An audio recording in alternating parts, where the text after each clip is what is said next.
देर रात गाजीपुर के मोहम्मदाबाद पहुंचा मुख्तार का शव। प्रयागराज, भदोई, वाराणसी होते हुए पैतृक निवास पहुंची बॉडी। कालीबाग में आज सुपुर्द खाक होगा माफिया मुख्तार अंसारी। सुबह 10 बजे दफनाया जाएगा उसका शव। मुख्तार के शव के साथ 26 वाहनों का काफिला पहुंचा गाजीपुर। बिना रुके बांदा से 9 घंटे में पूरी की गई 400 किलोमीटर की ये पूरी दूरी। पिता के जनाजे में बेटी अब्बास के शामिल होने पर संशय बरकरार है। पैरोल के लिए सुप्रीम कोर्ट का देर रात सुनवाई से साफ इंकार। कल हाई कोर्ट में से नहीं मिल पाई थी राहत। मुख्तार के जनाजे में शामिल हो सकती है अफशा अंसारी। सूत्रों के हवाले से खबर है कि भेस बदल कर आ सकती है मुख्तार की पत्नी। मुख्तार की पत्नी अफशा अंसारी पर 75,000 का इनाम घोषित है। काफी समय से चल रही है फरार। पुलिस ने जारी किया हुआ है लुकआउट नोटिस। गाजीपुर में चप्पे चप्पे पर पुलिस की तैनाती है। मोहम्मदाबाद में अर्धसैनिक बलों की तैनाती। अतिरिक्त पुलिस बल भी बुलवाए गए। गाजीपुर में अलर्ट पर पुलिस प्रशासन है। भारी लोगों की शहर में एंट्री पर रोक है। पूरे शहर में धारा 144 लागू की गई है। गाजीपुर शहर पहुंचने के बाद पुलिस की लोगों से अपील है, कहा अपने घरों में जाएं लोग। मुख्तार के भाई सिबकतुल्ला अंसारी का बयान, कहा कि हमें काफी देरी के साथ मिला शव, सुबह दी जाएगी मिट्टी।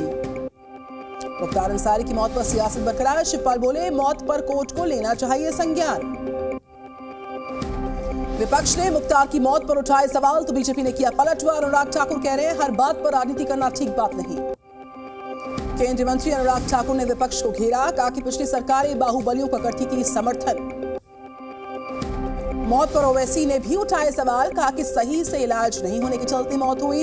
इंडिपेंडेंट इंक्वायरी की मांग करते हैं।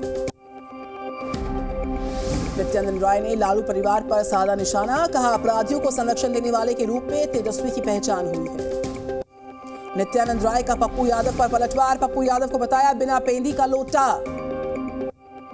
बीजेपी नेता अग्निमित्र पॉल का बयान, बोली सीएम योगी के नेतृत्व में सभी को मिल पाएगा न्याय। बीजेपी नेता जसवंत सैनी का अखिलेश और शिवपाल पर पलटवार। का समाजवादी पार्टी के संरक्षण में पले बड़े हैं माफिया और अपराधी, इसीलिए मौत पर मना रहे हैं मातम। राष्ट्रपति भवन में आज भारत रत्न सम्मान समारोह का आयोजन होगा। देश की महान हस्तियों को मिलेगा सर्वोच्च सम्मान। पीएम मोदी रहेंगे मौजूद। सुबह 11 बजे से होगा भारत रत्न सम्मान समारोह। बीजेपी के वरिष्ठ नेता लालकृष्ण आडवाणी को भारत रत्न से नवाजा जाएगा। देश के पूर्व प्रधानमंत्री चौधरी चरण सिंह को दिया जाएगा भारत रत्न। पूर्व पीएम नरसिम्हा राव को भी मिलेगा सम्मान। बिहार के पूर्व सीएम कर्पूरी ठाकुर को भी भारत रत्न से नवाजा जाएगा। मरणोपरांत सम्मान मिलेगा उनको। कर्पूरी ठाकुर को भारत रत्न देने पर चिराग पासवान का बयान, बोले ये बिहार के लोगों के लिए सम्मान की बात है। पीएम मोदी ने बड़ा काम किया है। दिल्ली पहुंचे बिहार के सीएम नीतीश कुमार भारत रत्न समारोह में शामिल होंगे। लोकसभा चुनाव से पहले केंद्रीय एजेंसियों की कार्रवाई से विपक्ष नाराज है। आयकर विभाग के खिलाफ आज देश भर में प्रदर्शन करेगी कांग्रेस। इनकम टैक्स से कांग्रेस को दिया 1823 करोड़ का नोटिस। जयराम रमेश ने कार्रवाई को बताया था टैक्स टेररिज्म। कांग्रेस को इनकम टैक्स का नोटिस मिलने पर बोले राहुल गांधी, कहा सरकार बदलेगी तो लोकतंत्र का हनन करने वालों पर एक्शन होगा। बीजेपी पर सुप्रिया श्रीनेत का तंज, कहा चुनाव से पहले विपक्ष को किया जा रहा परेशान। कांग्रेस के आरोपों पर बीजेपी नेता मनोज तिवारी का पलटवार, कहा कानून से ऊपर कोई नहीं। असम के सीएम हेमंत बिस्व शर्मा का कांग्रेस पर प्रहार, कहा कि गरीबों और वंचितों के कल्याण के खिलाफ कांग्रेस इसलिए नहीं कर पा रही टैक्स का भुगतान। केजरीवाल को सीएम पद से हटाने की मांग। दिल्ली हाईकोर्ट में नई याचिका दायर हो गई है। सीएम केजरीवाल की गिरफ्तारी के विरोध में कल दिल्ली में इंडिया गठबंधन की महारैली। राहुल गांधी खड़गे भी मौजूद। महारैली में उद्धव ठाकरे, शरद पवार भी होने वाले हैं शामिल। अखिलेश, तेजस्वी यादव भी पहुंचेंगे रामलीला मैदान। सरकार के खिलाफ इंडिया ने खोला मोर्चा। महारैली के लिए तानाशाही हटाओ, लोकतंत्र बचाओ का नारा दिया गया। बिहार में महागठबंधन ने सीट बंटवारे का किया ऐलान। 26 सीट पर भी चुनाव लड़ेगी आरजेडी। बिहार में कांग्रेस के खाते में आई 9 सीट्स। 5 सीट्स पर लेफ्ट पार्टियां लड़ेंगी चुनाव। पूर्णिया सीट पर आरजेडी उतारेगी अपने उम्मीदवार। पप्पू यादव के मामले पर बोले तेजस्वी यादव, कहा यह कांग्रेस आरजेडी का गठबंधन है, किसी व्यक्तियों का नहीं है। बिहार में गठबंधन के सीट शेयरिंग पर जीतन राम मांझी का तंज, कहा दिखावे के लिए हुआ सीटों का बंटवारा। बिहार के डिप्टी सीएम विजय सिन्हा का पप्पू यादव पर तंज, कहा न माया मिली न राम। डिप्टी सीएम विजय सिन्हा ने पप्पू यादव पर चुटकी ली, पूछा आप पूर्णिया छोड़ेंगे या फिर दुनिया छोड़ देंगे। लोकसभा चुनाव के लिए कांग्रेस से जारी की 9वीं सूची, 5 उम्मीदवारों के नामों का ऐलान। 9वीं लिस्ट में कांग्रेस ने राजस्थान के 2 सीट्स पर बदल दिए प्रत्याशी। भीलवाड़ा से सीपी जोशी को दिया टिकट, राजसमंद से दामोदर गुर्जर को बनाया गया उम्मीदवार। कर्नाटक की 3 सीट पर कांग्रेस ने उतारे प्रत्याशी, अब तक 212 प्रत्याशियों को कर चुकी ऐलान। अनुराग ठाकुर ने इंडिया गठबंधन को बताया ठगबंधन, कहा दिखावे के लिए साथ है आम आदमी पार्टी और कांग्रेस। कंगना रनौत ने सुप्रिया शरद की पोस्ट को लेकर राहुल गांधी पर उठाए सवाल, कहा मंडी की जनता कांग्रेस को देगी जवाब। लोकसभा चुनाव के प्रचार में जुटी भारतीय जनता पार्टी। मिशन पूर्वोत्तर पर 6 अप्रैल को जाएंगे केंद्रीय गृह मंत्री अमित शाह। 6 अप्रैल को अरुणाचल प्रदेश में रहेंगे गृह मंत्री अमित शाह। सियांग के आलो में करेंगे चुनावी रैली। बीजेपी नेताओं के संग बैठकें भी होंगी। 7 अप्रैल को त्रिपुरा दौरे पर रहेंगे अमित शाह, 2 रैलियों को करेंगे संबोधित। अगरतला में रोड शो रहने वाला है। आज बीजेपी में शामिल होंगी महाराष्ट्र कांग्रेस नेता शिवराज पाटिल की बहू अर्चना पाटिल। कल डिप्टी सीएम देवेंद्र फडणवीस से मुलाकात हुई थी। बेंगलुरु के रामेश्वरम कैफे ब्लास्ट केस में एनआईए का बड़ा एक्शन, 2 आरोपियों पर रखा 10-10 लाख का इनाम।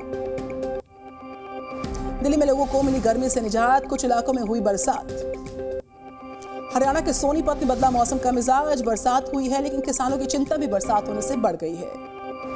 हरियाणा के गुरुग्राम में कई जगह पर हल्की फुल्की बरसात के साथ ओले पड़े हैं। किसानों की फसलों को नुकसान पहुंचा। अगले 3 दिन तक बरसात का अनुमान। मध्य प्रदेश के मुरैना से खबर, कई जगहों पर तेज आंधी के साथ ओलावृष्टि, फसलों को नुकसान। एमपी के छतरपुर में अचानक बदला मौसम का मिजाज, तेज आंधी के साथ हुई झमाझम बरसात। जम्मू कश्मीर के सोनमर्ग में एवलॉन्च आया, कई गाड़ियां चपेट में आई। जम्मू लद्दाख हाईवे बंद हुआ। यूपी के उन्नाव में लखनऊ आगरा एक्सप्रेसवे पर दिखेंगे लड़ाकू विमान। 7 अप्रैल को 3 घंटे के लिए होगी रिहर्सल। यूपी के संत कबीर नगर में तेज रफ्तार ट्रक ने साइकिल सवार को रौंद दिया। सड़क हादसे में 2 सगे भाइयों की मौत। यूपी के आगरा में तेज रफ्तार कार ने पति पत्नी को मारी टक्कर, पत्नी का इलाज जारी है, पति की मौके पर मौत हुई। हरियाणा के गुरुग्राम में तेज रफ्तार बाइक का संतुलन बिगड़ने से दर्दनाक हादसा, युवक के शरीर के हुए 2 टुकड़े। झारखंड के जमशेदपुर में टायर गोदाम में भयंकर आग लगी, शॉर्ट सर्किट से आग लगने की आशंका। पश्चिम बंगाल के नादिया में बिजली उपकरण के गोदाम में आग लगी है। दमकल की 4 गाड़ियों ने आग पर काबू पा लिया। मध्य प्रदेश के नर्मदापुरम में इलेक्ट्रॉनिक की दुकान में भीषण आग का कहर, शॉर्ट सर्किट से आग लगी है।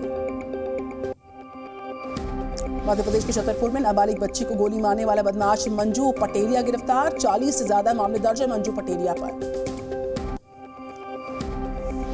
यूपी के जालौन में बदमाश ने एटीएम का लॉक तोड़कर लूट लिया कैश, तलाश जारी है पुलिस द्वारा। छिंदवाड़ा में चोरों ने किराना की दुकान को बनाया निशाना, ताला तोड़ा, फरार हो गए दुकान का सामान लेकर। अज्ञात के खिलाफ केस दर्ज। एमपी के उज्जैन में भाई बहन ने की आत्महत्या, घर में मिले दोनों के शव, जांच जारी। बिहार की जमुई में ऑटो से 3 करोड़ 20 लाख रुपए की अवैध लॉटरी जब्त हुई, पुलिस ने 2 कारोबारियों को किया गिरफ्तार। राजस्थान के डूंगरपुर में कार से 33 लाख से ज्यादा कैश मिला है, 2 किलो सोना मिला है, 10 किलो चांदी मिली है, 2 आरोपियों को हिरासत में लिया गया। एमपी के उज्जैन में 500 के नोटों की गड्डी के साथ होमगार्ड का वीडियो वायरल, एसपी ने दिए जांच के आदेश, बोले गड़बड़ी मिलने पर होगी कार्रवाई। यूपी के बाराबंकी में अवैध हथियार फैक्ट्री का भांडाफोड़, भारी मात्रा में हथियारों की बरामदगी, 1 आरोपी गिरफ्तार। असम के नागांव में कार से 1 करोड़ 20 लाख की हेरोइन बरामद, चेकिंग के दौरान पुलिस की गोली का मिली कामयाबी, वाहन चालक फरार है। राजस्थान के प्रतापगढ़ से खबर, यहां पर अवैध शराब से भरे ट्रक के साथ 2 आरोपी गिरफ्तार। ट्रक से बियर के 1600 कार्टन बरामद, 7.5 लाख रुपए आंकी गई इसकी कीमत। हिमाचल प्रदेश के कांगड़ा में नशीले पदार्थों के खिलाफ चलाया गया अभियान, बाइक रैली निकालकर दिया गया संदेश। यूपी के आगरा में नेशनल हाईवे पर स्केटिंग करते हुए नजर आए 2 युवक, वीडियो सोशल मीडिया पर वायरल। राजस्थान के खैरतल में मुंडावर पहाड़ियों में दिखा तेंदुआ, ग्रामीणों ने बनाया वीडियो। आईपीएल 2024 में कोलकाता नाइट राइडर्स की लगातार दूसरी जीत, रॉयल चैलेंजर्स बेंगलुरु को 7 विकेट से हरा दिया। बेंगलुरु ने पहले बल्लेबाजी करते हुए 183 रनों का टारगेट दिया, 19 गेंद रहते कोलकाता ने जीत लिया टारगेट। सुनील नरेन बने कोलकाता की जीत के हीरो, 22 गेंदों का सामना किया, 47 रन जोड़े। कोलकाता के लिए वेंकटेश अय्यर ने खेली अर्धशतकीय पारी, 30 गेंद में बनाए 50 रन। बेंगलुरु की ओर से विराट कोहली ने खेली ताबड़तोड़ पारी, 59 गेंदों में खेली 83 रन की नाबाद पारी। आज लखनऊ सुपर जॉयंट्स और पंजाब किंग्स के बीच मुकाबला, लखनऊ को अपनी पहली जीत की तलाश है।